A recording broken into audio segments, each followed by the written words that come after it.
Assalamu alaikum, Professor here, and welcome to the next phase of the Know Your Purpose program. So this module looks at the power of human potential. So let's get into it, inshallah. So here's what we're going to cover. Know thyself, the identity of our identity, the potential of our potential, understanding fitrah and the future you. So let's get into it. So know thyself. Become who you are by learning who you are. That was Pindar, a Greek poet. So 2,600 years ago, the ancient Greek poet Pindar wrote this sentence. Become who you are by learning who you are. So this is what he meant. You are all born with a particular makeup and tendencies that mark you out as completely unique. This is who you are at your very core. But some people never become who they actually are. They stop trusting in themselves. External influences shape them. They copy others' recipe and their model for success. They conform to the taste of others. They end up wearing a mask that hides their true nature. And sadly, they never ever discover who they really are.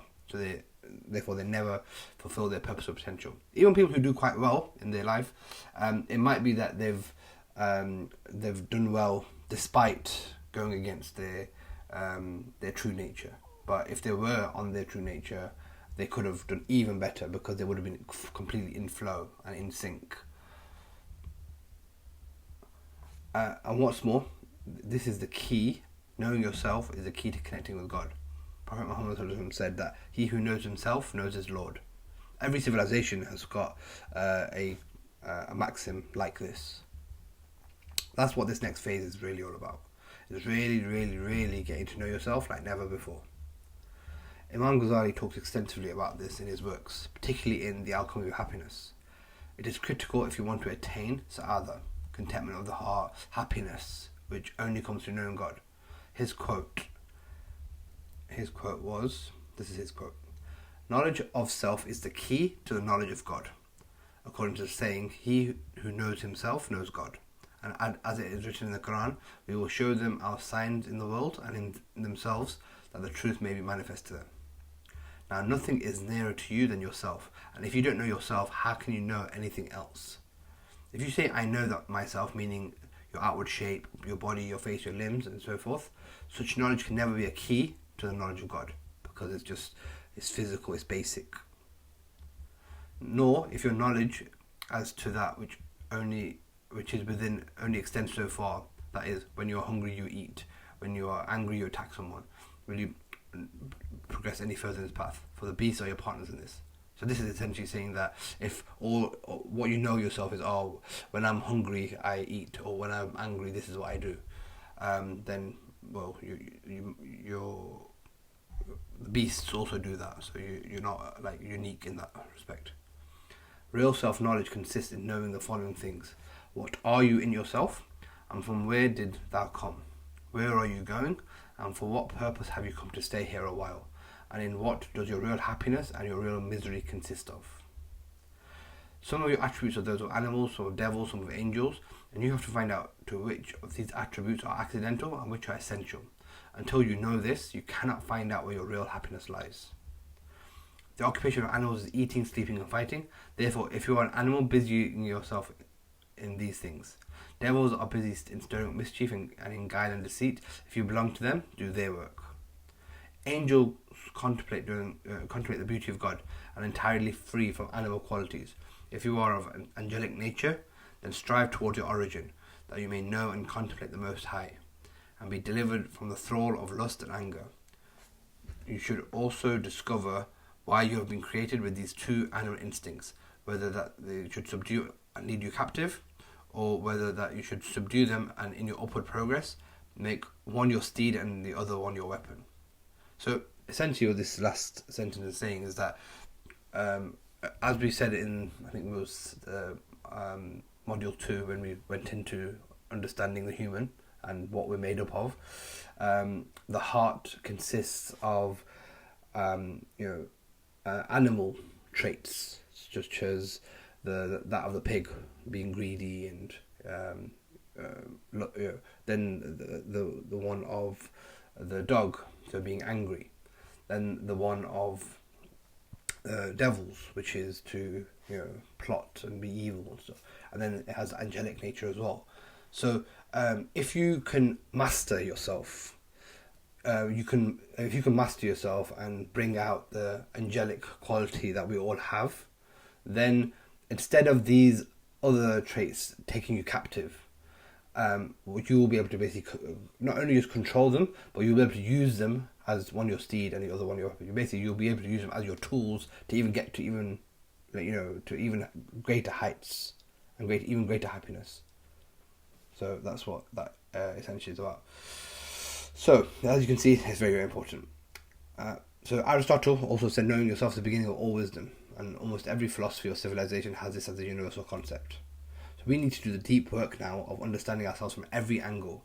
As I mentioned, we also already started this process on day 2, where we got to know what we were made up of: physical, soul, physical and light, energy, water, the 4 elements, the human needs, etc.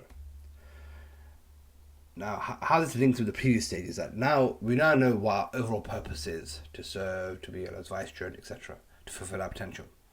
Now what we need to do is see what gifts, what clues, what resources Allah has given us to support us in our overall mission that He made us for, and because that's how we find out the clues. So imagine if someone is, they've been really interested in gaming, and when they were growing up, and that was something but not any kind of game. They weren't interested in fighting games. They're interested in, I don't know, adventure games or something like that.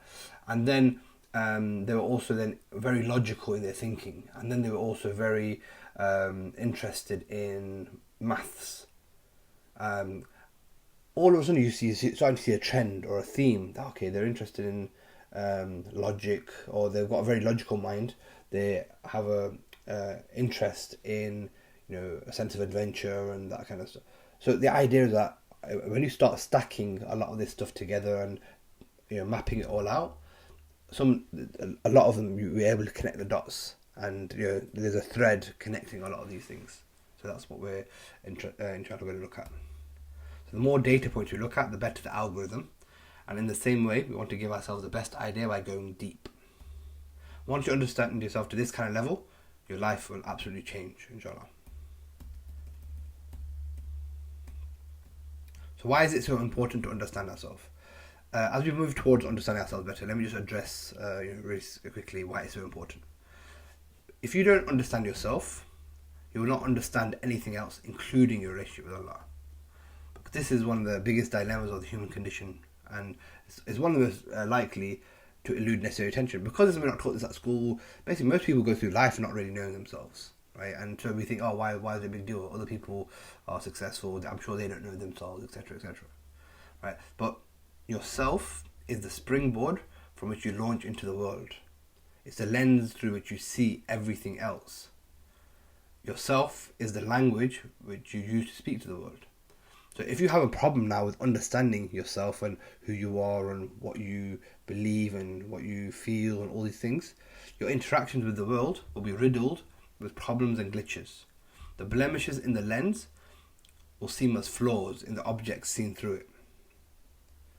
So you might be living a life completely at odds with who you really are, but without knowing that, how can you change it? Conversations make little to no sense as your understanding of the meaning of words and phrases is skewed. You will blame others for poor communication and ill attention, when in fact your understanding of language is the problem.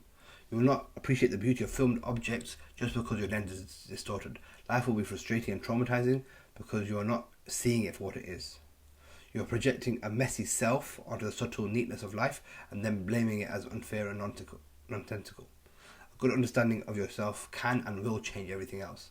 So it's essentially what this is saying is that if you, again, don't understand yourself and you don't understand your nature and this and that, when any interactions come and happen, you will act in the moment. You'll act irrationally. You'll say, how could this happen to me, etc., etc.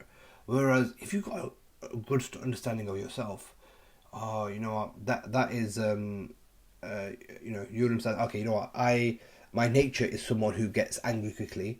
So this is a situation, or my nature is someone who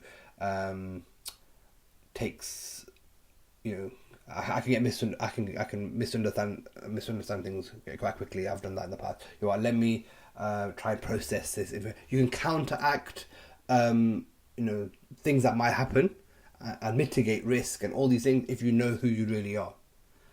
But whereas if you don't, when you understand yourself, you actually understand other people as well. You understand other people because you're like, okay, well, I know this about myself, so I'm sure they've got nature. You start making excuses for others, etc., etc. So it becomes much more peaceful and much more progressive in that sense. This is why having this good understanding of yourself can and will change everything else. That's why he said the desire to understand the self ends all other desires. So that's how important it is, really. If you understand yourself, like the world changes, and it ends other desires. So now let's talk a little bit about identity, because identity is quite a powerful construct. So perhaps the deepest reason we are afraid of death is because we don't actually know who we are. We believe in a personal, unique and separate identity, but if we dare to examine it, we find that this identity depends entirely on an endless collection of things to prop it up. Our name, our biography, our partners, our family, our home, job, friends, credit card. It is on their fragile and transient support that we rely on for our security. So when they were all taken away, we really have any idea of who we really are. Without our familiar props, when we are faced with just ourselves, a person we do not know, an unnerving stranger with whom we've been living all the time, but we never really wanted to meet. Isn't that why we have tried to fill every moment of time with noise and activity, however boring or trivial, to ensure that we are never left in silence with a stranger on our own? So that was Sogyal Rinpoche, who's a Buddhist monk. It's quite powerful and a little bit unnerving actually, but it's a powerful quote, because it really it does make you think that we haven't actually really spent that quality time with ourselves to truly understand ourselves and what drives us and what fears that we have, etc. So at the very start of the program, obviously I mentioned to you this very transformation I want you to go through, from the demotivated and directionless to the purposeful pioneer, right? There's another transformation that you'll be going through as a byproduct of the program, the transformation of you.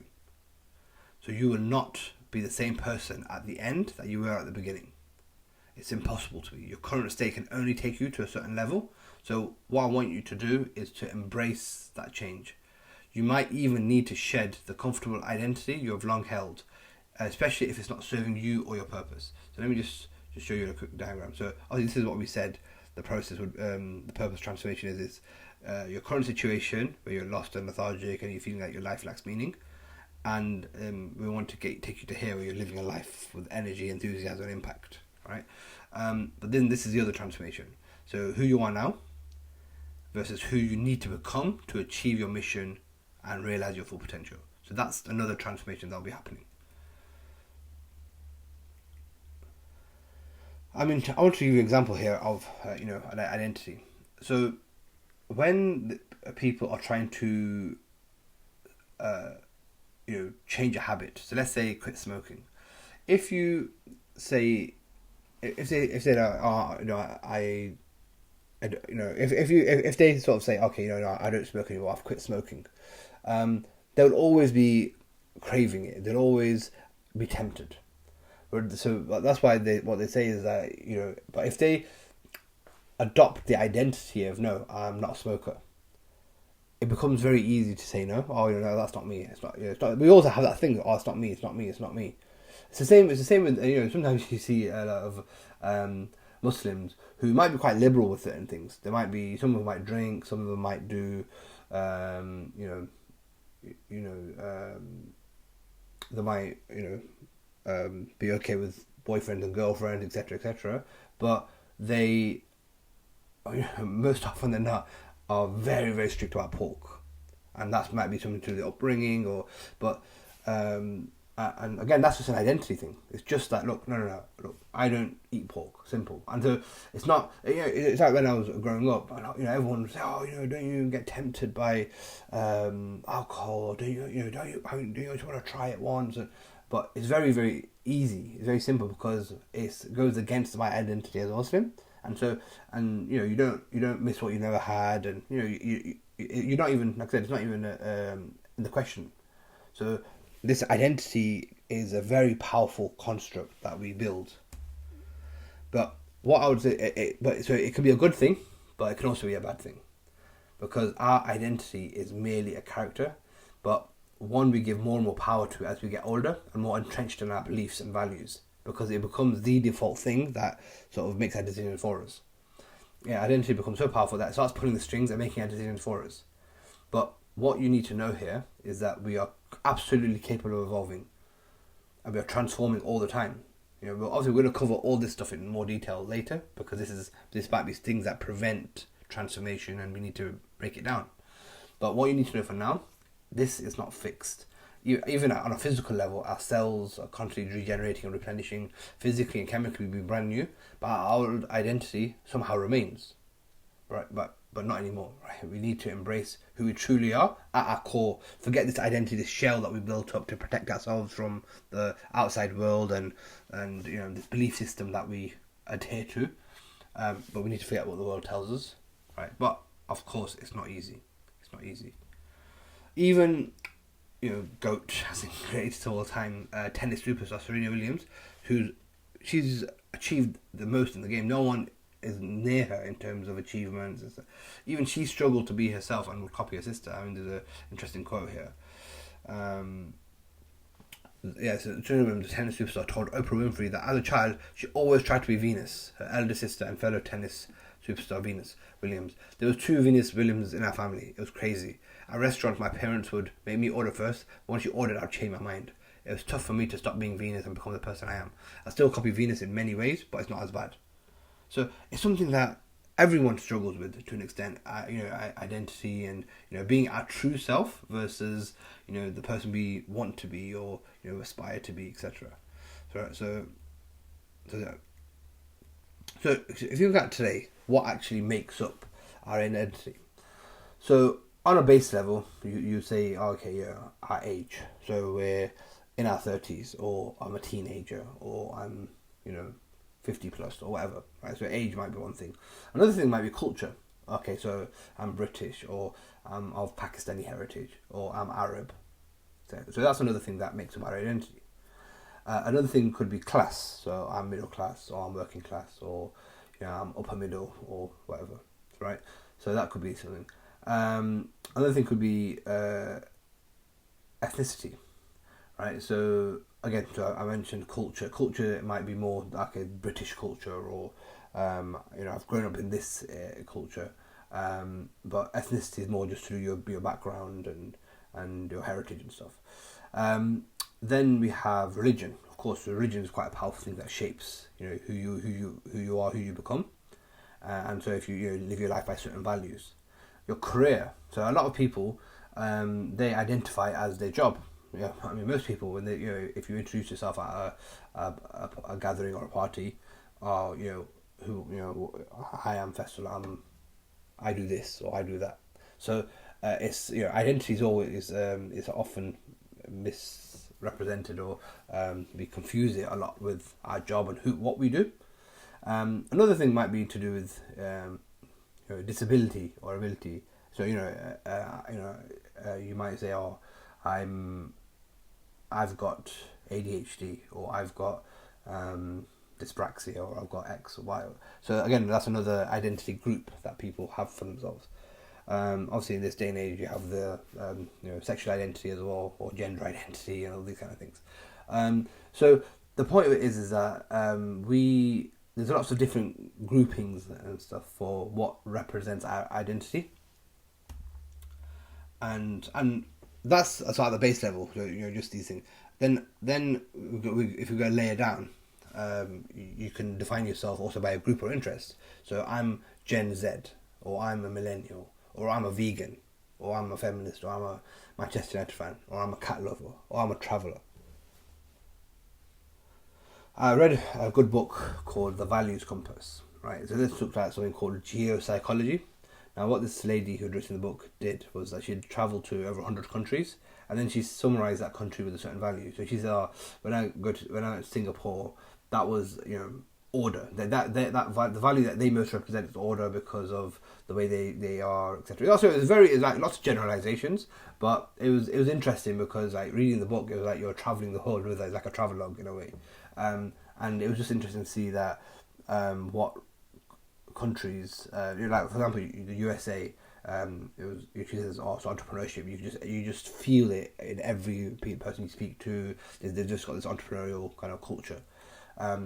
She said that Pakistan, for example, was one of courage. Turkey was hospitality, and she obviously a lot of this was anecdotal, but it was just it was interesting. So like again, where you're from could contribute to your identity.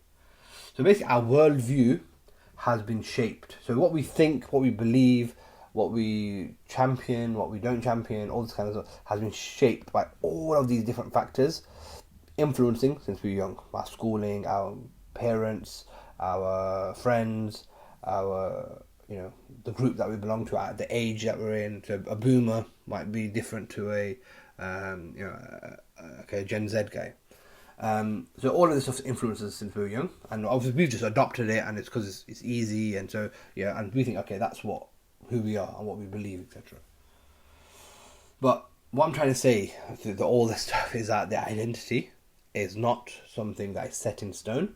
In fact, we can and we must redefine it and develop it and become the identity that we need to become in order to put through this change or this transformation.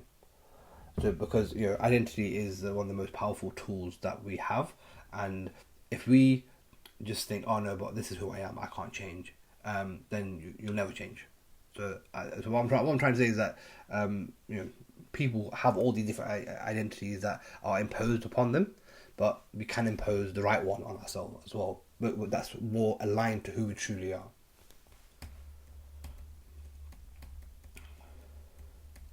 So obviously these are all the different things that can shape your identity. I mentioned this quote before, but by the time we're old enough to contemplate our identity, we already have one. So by then, the way that we see the world is framed by our prior conditioning. That conditioning informs every choice that we make, even the choice to rebel against that conditioning. So again, by the time we're 18, 19, 20, we've kind of made a lot of these choices already about who we are and stuff. So, but we haven't experienced enough of the world to truly decide that. And so that's just something to bear in mind. So, potential of our potential. This part's really important. When you are inspired by some great purpose, some extraordinary project, all your thoughts break their bonds. Your mind transcends limitations. Your consciousness expands in every direction, and you find yourself in a new, great and wonderful world.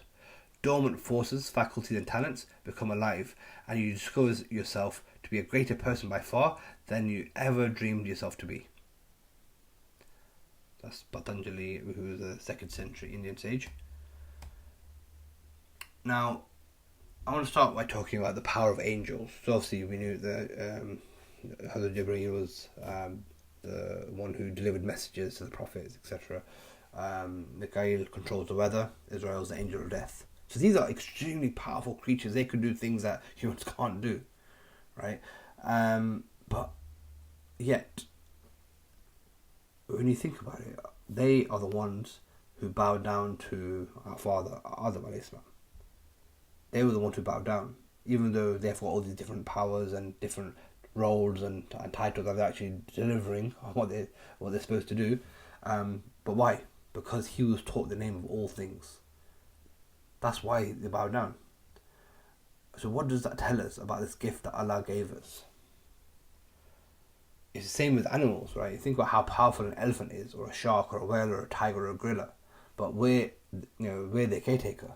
They are under our watch.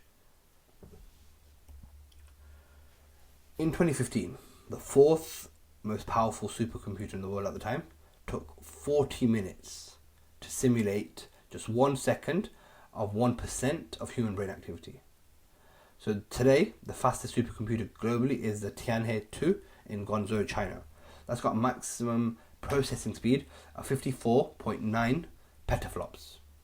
Now, a petaflop is a quadrillion or 1,000 trillion floating point calculations per second.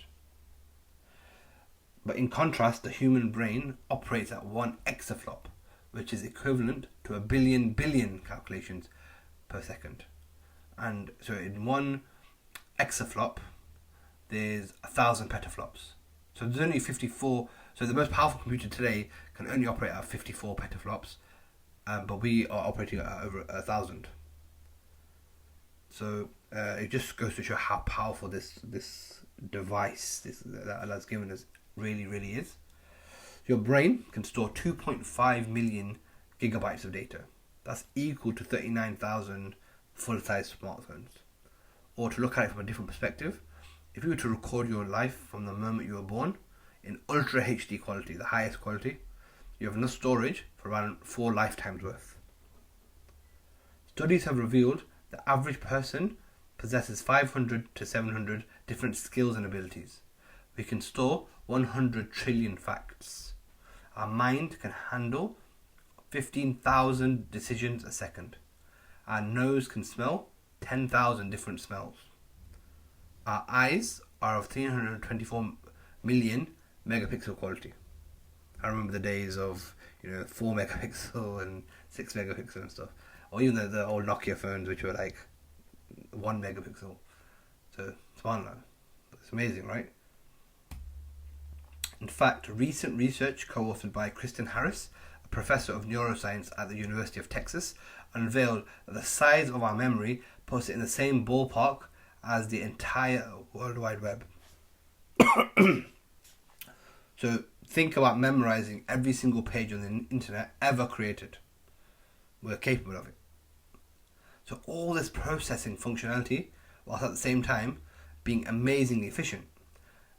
The brain only uses 20 watts of continuous power, like a dim bulb. So which is, subhanAllah, you can't even comprehend the magnitude of how amazing this actually is. We are capable of so much, but we often do not utilize even a fraction of these superpowers. And why is that? At the same time, our brain is designed for continuous growth and is naturally wired to crave new things to learn, and therefore rewards us with a feel-good hit whenever we do. Have you ever noticed that?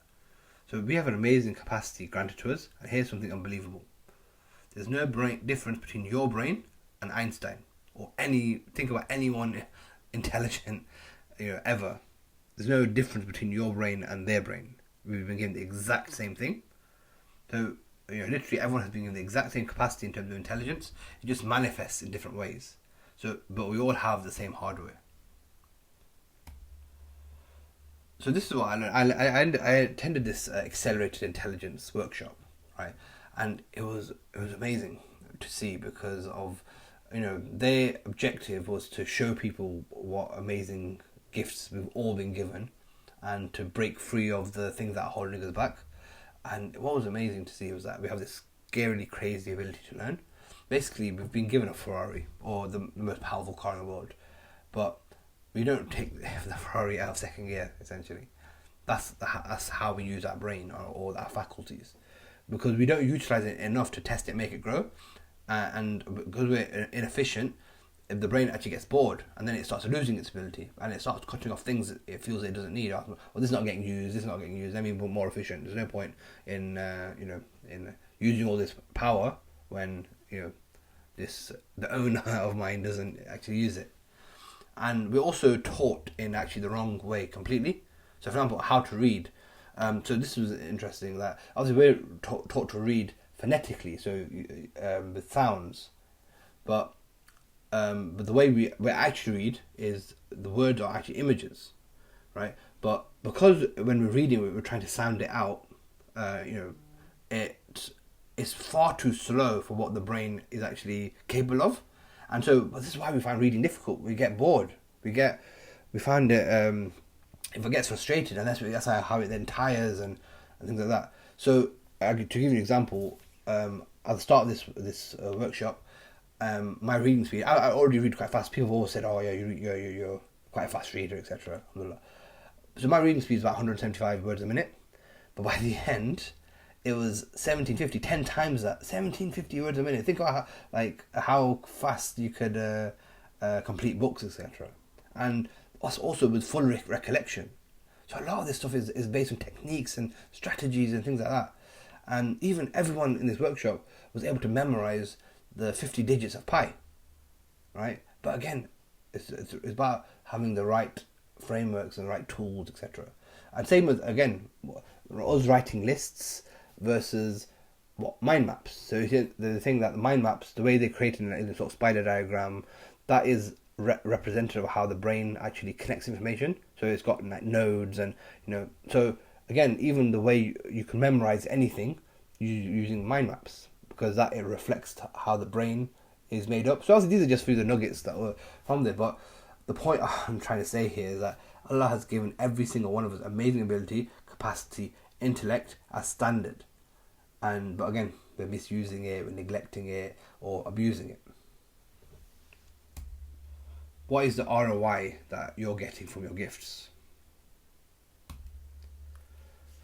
Part of the perfection of his generosity to you is that he placed the keys of all matters in your hands. That was from a really good book called The Meaning of Man by Sheikh Ali Al-Jamal. So again, Allah really has given us the keys if we're willing to use it. So this is another important point. Then he fashioned for him and blew into him from his spirit. He made for you hearing, seeing, and hearts, yet little are you grateful. That's from the Quran. So when Allah created humanity, he placed a portion of his spirit within us. So the spirit of Allah in this context means the spirit created by Allah and owned by Allah, not part of his essence, essentially, right? So also we're honoured with this unique capacity facilitated by the spirit to connect with the divine through worshiping him and voluntarily submitting to his will. It's very powerful. So Imam Baydawi commented on this verse, saying that it adds nobility to himself and indicates that humanity is a wondrous creation, that his prestige is appropriate enough to enter the presence of the Lord. For this reason it is said, whoever knows himself knows his Lord. Right? So again, the commentary of it is that it indicates that humanity is a wondrous creation, and that that this prestige that's been given to humanity is enough to enter that presence of the King of Kings. Right? So the spirit of Allah within human beings reflected in our motivation to reach him, to uncover the mysteries of his creation, and to be vehicles through which the will of Allah is accomplished, manifested in his attributes, mercy, and justice and wisdom. So basically, we're not just a glorified animal or a clump of cells or whatever thing that atheists might say to make us feel insignificant and stuff. We inside every person is a potential to become a true servant of the Almighty Lord, to reflect his attributes of the mirror of the pure hearts into this world. Right. So for this reason, one who awakens the spirit of Allah within themselves will act under the guidance of Allah as if it was Allah himself acting through them. Right. So it is in the essential nature of fitrah of human beings to incline towards his worship and to aspire towards higher levels of consciousness in our journey towards him.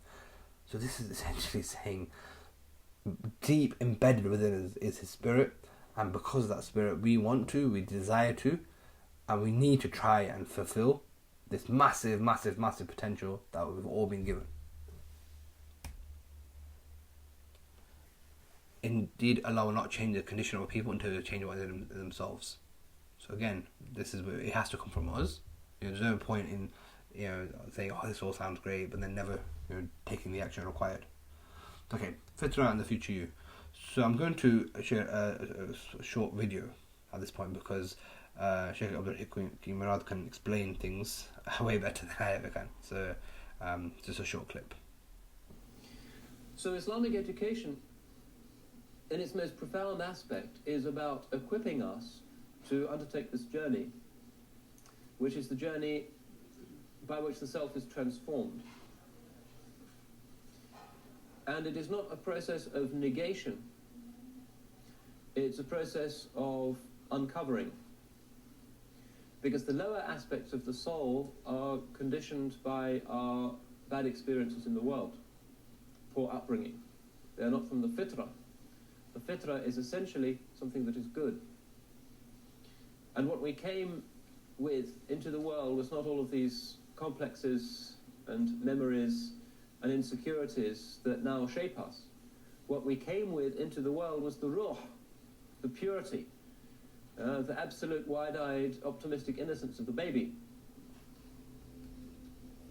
We need to become like that again, to have faces as luminous and as pure and as good as the face of the baby.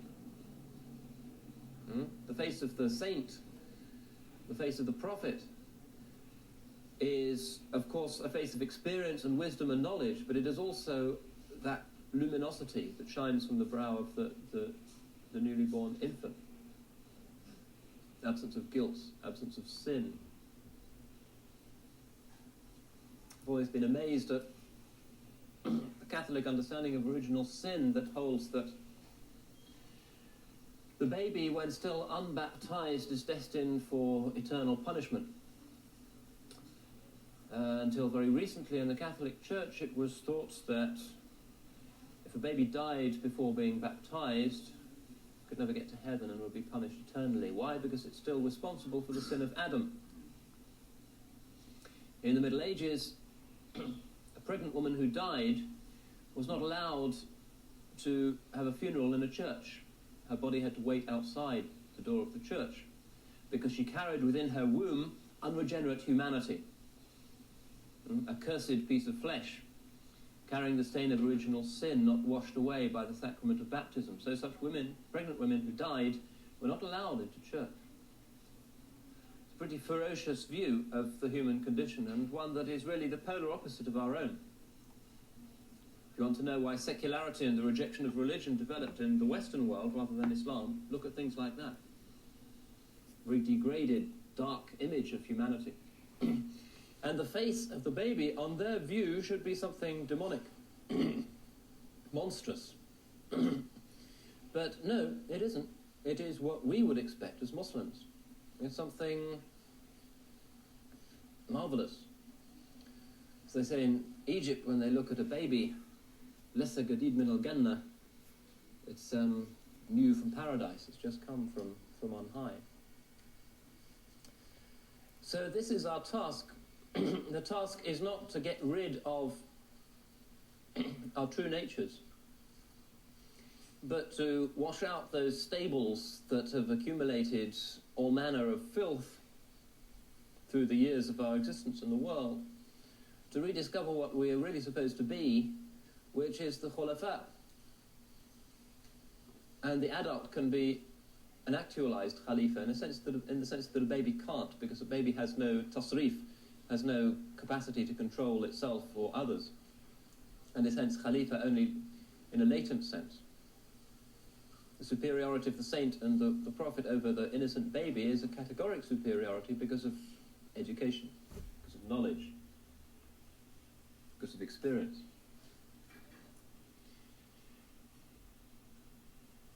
Now,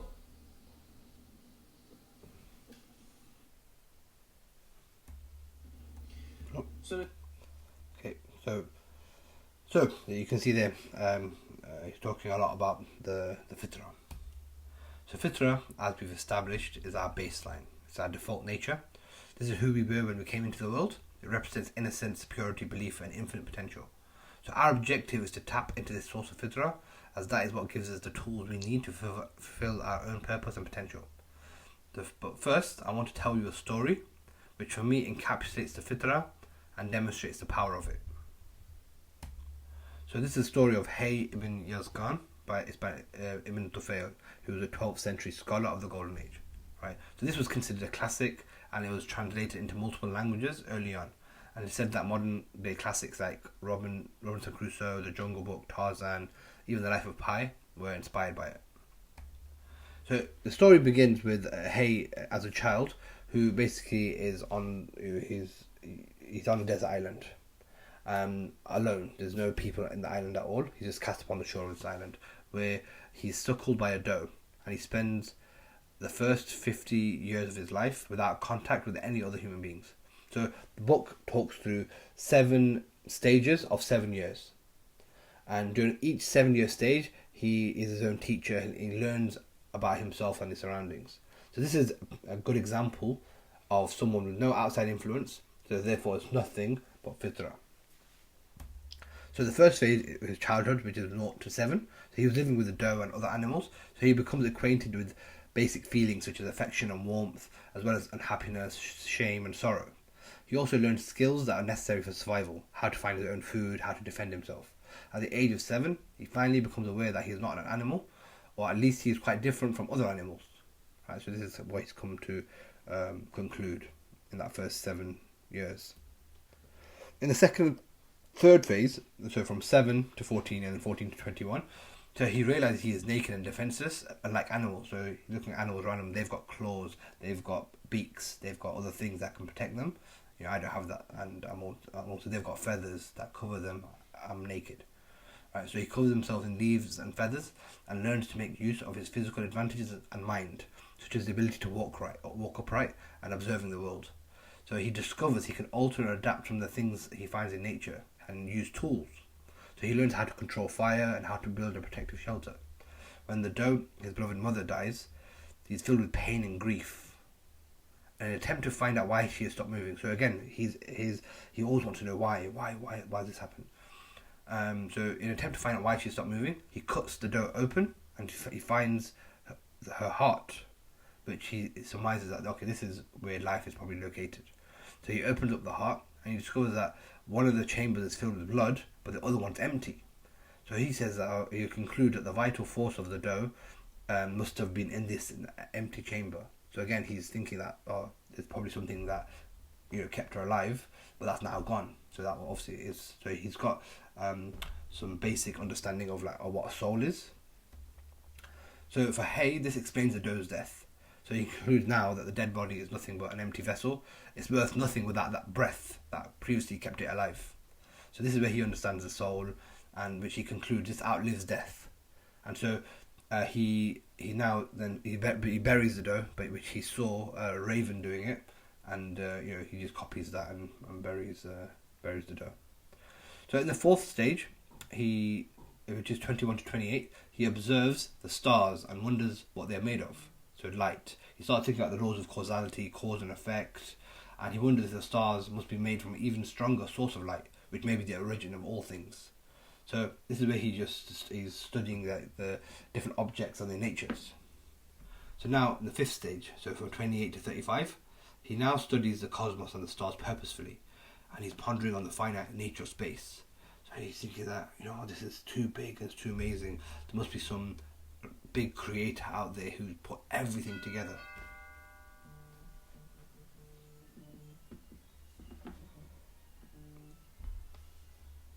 The sixth and seventh stages, so from 35 to 49. So this stage is his religious awakening, divided into a 3-stage process. This eventually leads him to believe that events in this life have connections with another world. So this leads Hay to develop behaviour which encompasses the veneration and praise of this creator.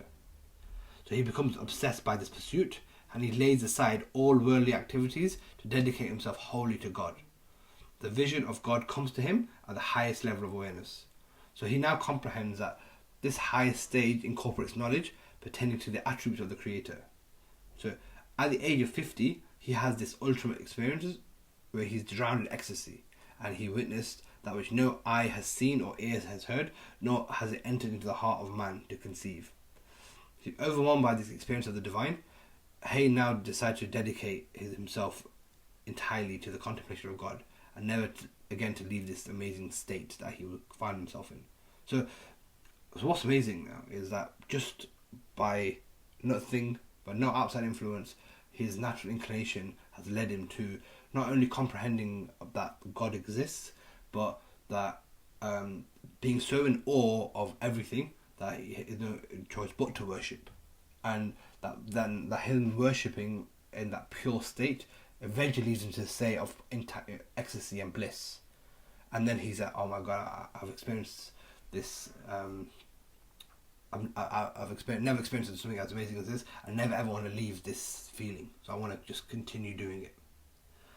Then what happens is that he actually comes into contact with Absal, who's from a neighbouring island. So this is his first contact with another human. And so his trip came about, Absal, because he was at odds with his friends Salaman over a number of fundamental religious questions. So he wanted to just go somewhere where there was peace and solitude to think about it, so he hoped to find a comprehensive understanding of God.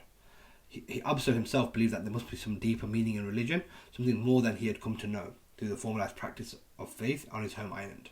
So his friend Solomon, by contrast, was satisfied with normal conventions and content of religion, right? So when Absal finds Hay, the first thing he does is he teaches him human language, and so they can then start to communicate. So as they talk, Hay soon learns that he is in 100% agreement with Absal on the important questions that have occupied him for all this time. But their method to getting to truth was poles apart. Whereas Hay arrived at pure truth through a kind of inner reflection combined with independent assessment of the properties, disposition and force in the world around him, Absal and the people on the neighbouring island had come to very similar insights with the help of a prophet and the revelations this prophet had shared with them, including the instructions, images and symbols involved in the communication of divine revelation. Absal and Hay now travelled together to the neighbouring island, on which Solomon has since become the king.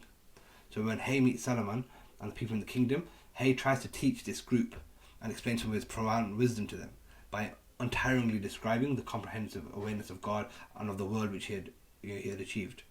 Yet, although the people are pleased by the glad tidings of his message, and in spite of their longing for truth, they are frightened by his explicit expressions of divine insight. Right? They're like, "Oh, we've never heard this before. This is scary. We don't know if we can accept this or not, etc." So they're not capable of understanding the deeper meanings because they've just done things on a superficial, ritualistic kind of level. They soon turn away from Hay and they dedicate themselves to the strictly literal and rather simple understanding of their religious teachings and traditional duties, which their prophet communicated to them. Hay is forced to recognise the people most people, with very few exceptions, prefer the trivialities of everyday life. They strive for material riches and sensuous pleasures in this life, and they remain devoted to their sectarian notions of God rather than seeking an understanding of God that is deepened by rational thought. Hay therefore abandons the hope of changing the people and decides to return with Absal to his deserted island, where they can spend the rest of life in seclusion and in mystical contemplation of God. Hence, the main part of the novel closes with the sentence, "Thus they served God on the island until man's certain fate overtook them," basically until death. So that's the cover of the book. So as you can see, really, really interesting, and you can see that there's probably some there's some interesting things that him going to the island where there were people and seeing what people preferred. There's some interesting crossovers and comparisons to today. So again, I've shared this before. The ultimate aim of religion is for man to return to the state in which he was before he had existed, and this involves the quest for his identity and transcendent destiny through right conduct. This returning is what life is all about, and it involves the pursuit of true knowledge, the understanding of God's signs and symbols in the pages of the book of nature, by means of the guiding light of his words and interpreted in the sacred person of his messenger. It also involves the application of the sound senses to the experience of reality, and the application of the sound reason to the apprehension of truth. So, Islam and the philosophy of science, it's like Nakib al-Das.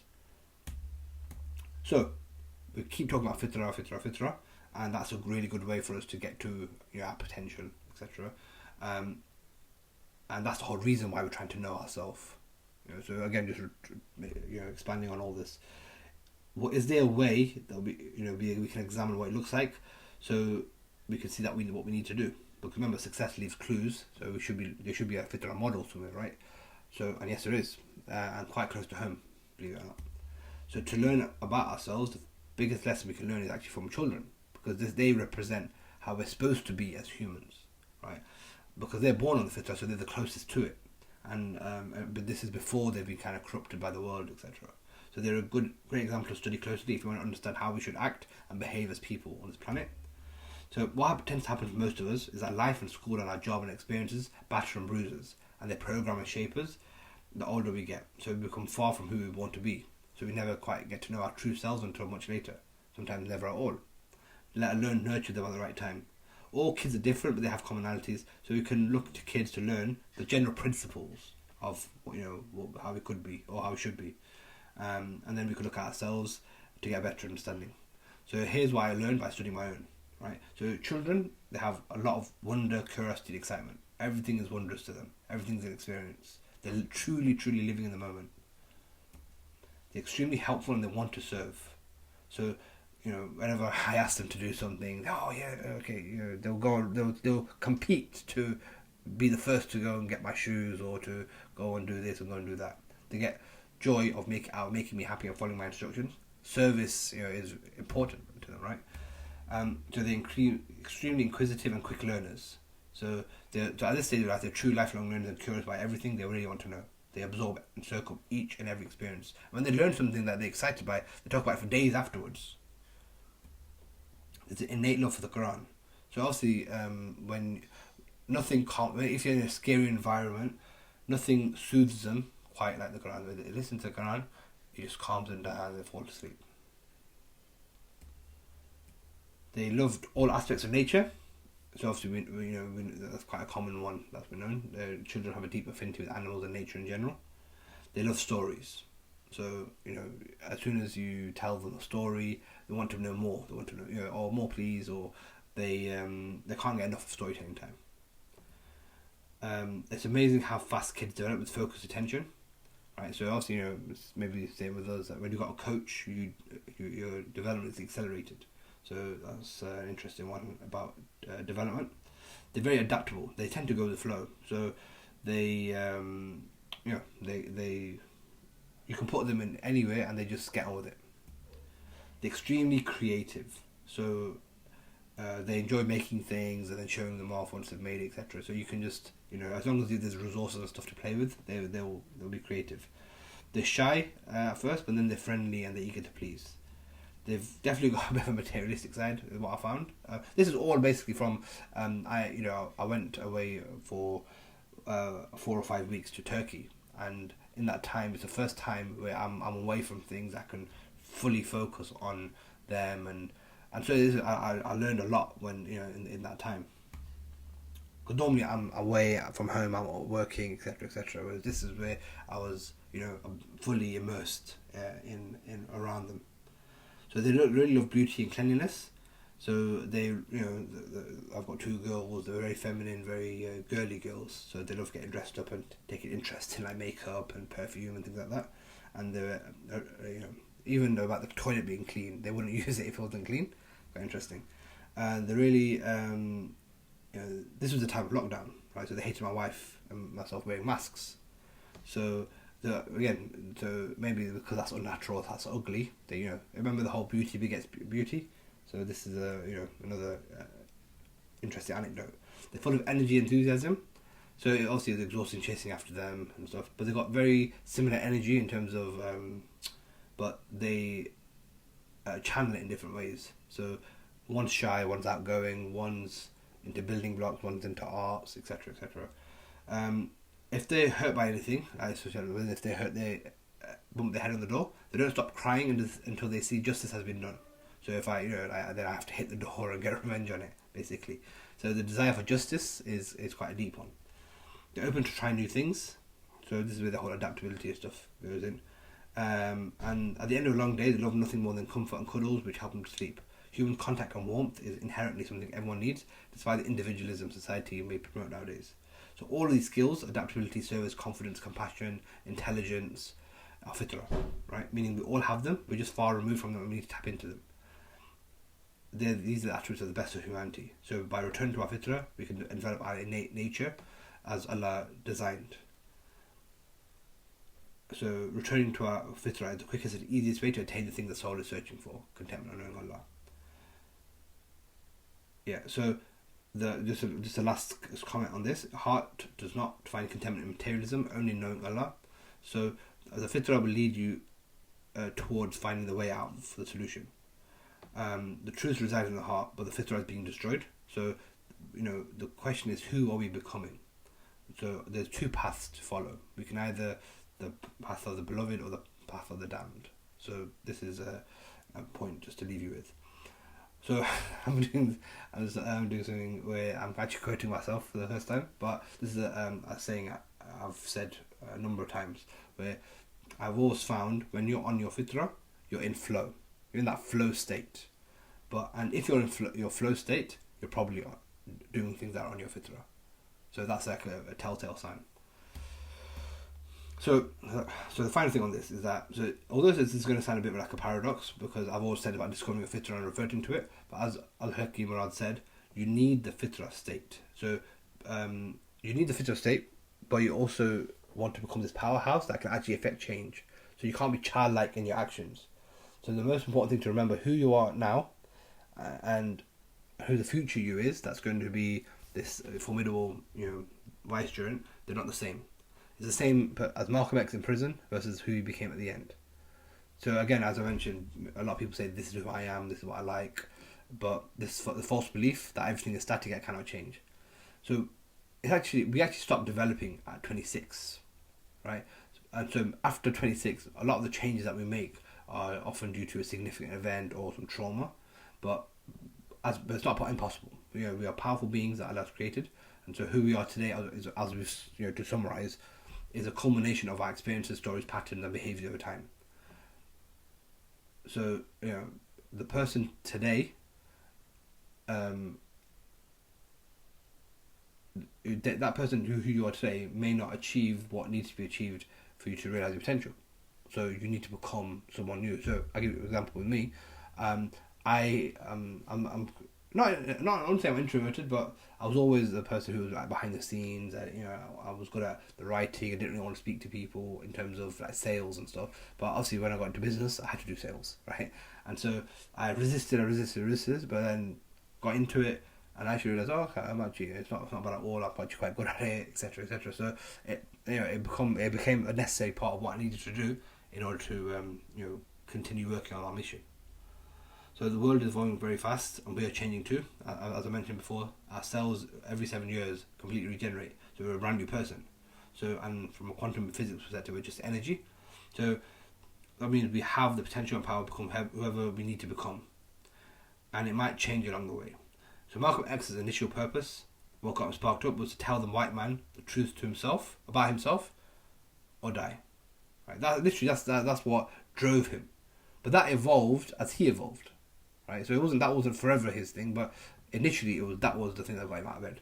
So most people's character identity is so powerful and strong at running the show, it's controlling them.